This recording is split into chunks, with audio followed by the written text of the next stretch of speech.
flying in this morning, pal. That's 6 minutes past 9. Lying. Isn't it? We've got a lot of West Ham fans phoning in. I know. They want to have a chat. We need to get them on, mate. We need to get them on. This is talkSPORT Breakfast. They're coming on at 9:15, so hang around for that.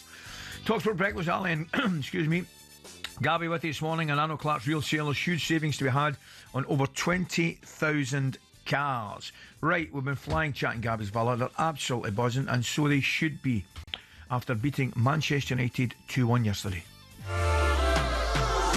Aston Villa 1, Manchester United 0, and this is an absolute peach from Morgan Rogers. He actually looks like a player who really feels he belongs at the elite level. He is taking control of games, and he's just an outstanding player. Oh, they've equalised. They are level. It's Aston Villa 1, Manchester United 1. It's a mistake in the Aston Villa defence, and it is seized upon by Mateus Cunha. We were the better team today. If you take the first minutes of the game, we were the better team. We show great character. We dominate games. What I said at the very start of the season, defensively, they're not secure, and it cost them today. Aston Villa 2, Manchester United 1. Morgan Rogers at the double. Can we win it? Gee whiz, we're in with a chance. Go on, Jez.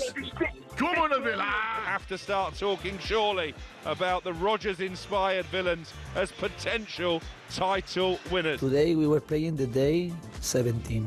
And when we are in the day 34, we are going to speak again about where we are.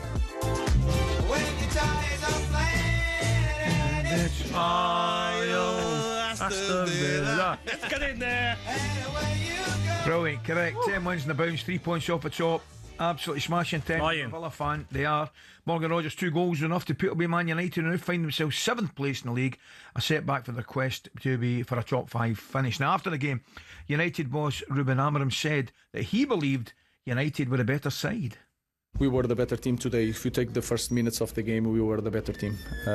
With all the issues that we have, we show great character.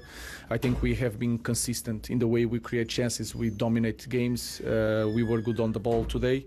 2 great moments from one very good player, I think, decide the game. But we need to now to use all the things, the good things, trying to improve the bad things and go for the next game. Ali, I want to give you the best team award for the game. There you go. Thanks very much. There you go, Ruben, for being the best team. Well done. So, you're totally disagreeing with his comment? Oh, the best team, it doesn't matter who won the game. No, I agree with you. Yeah. I agree with you. Points make prizes. I think it was even. Does he have a point? No, I think it was even. Manchester United played better than what I thought, but I'd say it was an even game. Okay. Well, we're going to bring in somebody who might have a different opinion. It's 4-10 Premier League winning coach of United, Rene Meulensteen. Rene, a very good morning to you. Good morning, Rene. Good morning, Ali. Good morning, Gabby. What do you think? Does he have a point? Were United the better side? I certainly thought they played well in patches, Rene.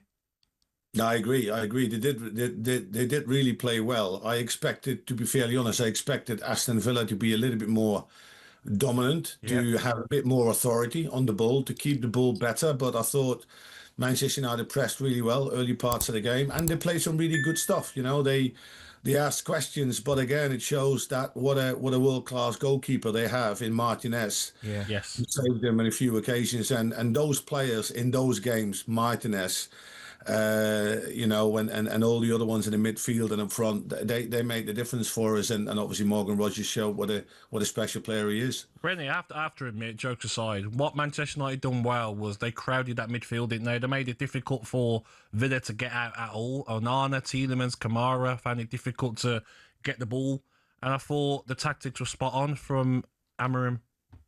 Yeah, they did, and like I said, it was a little bit of a surprise to me, because I found, with Aston Villa, I really liked them under what Emery has done and the way that he has them play. But they do rely a lot on the width from the fullbacks bombing on.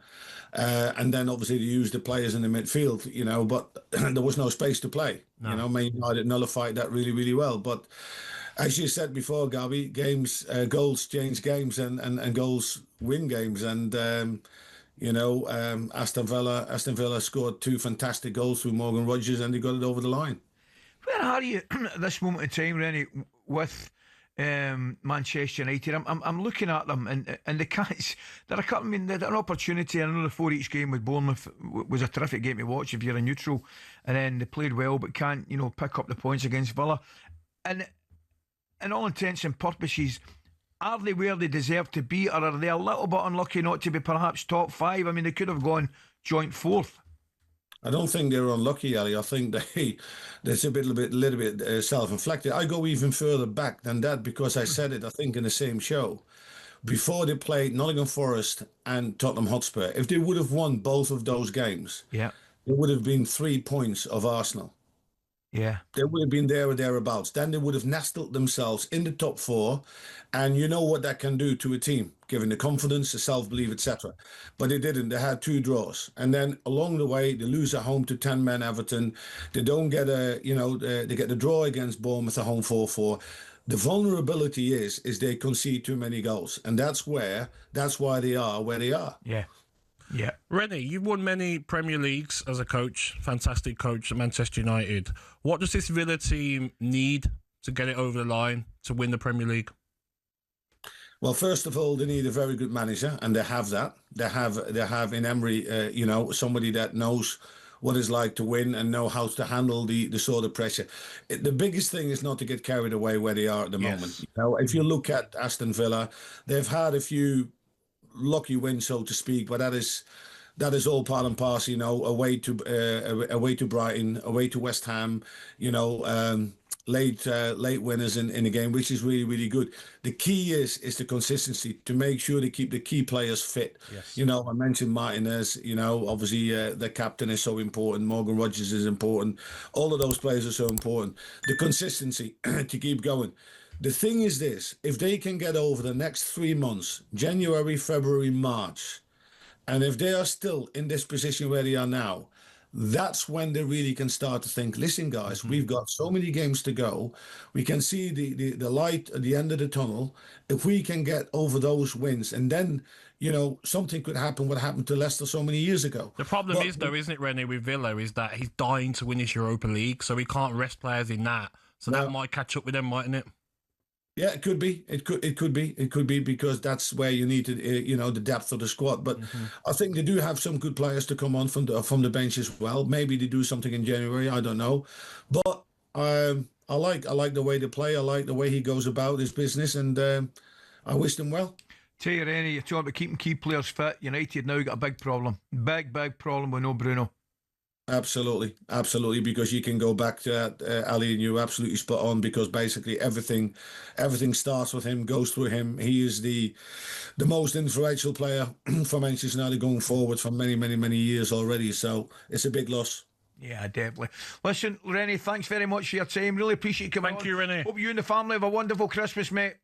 Thank you. Likewise. Take care, all the best. West Ham fans are queuing up, by the way, Gab, to have their say on this struggling Hammers. Happy Christmas for them, Ali. Oh, we're going to be taking their calls next, mate.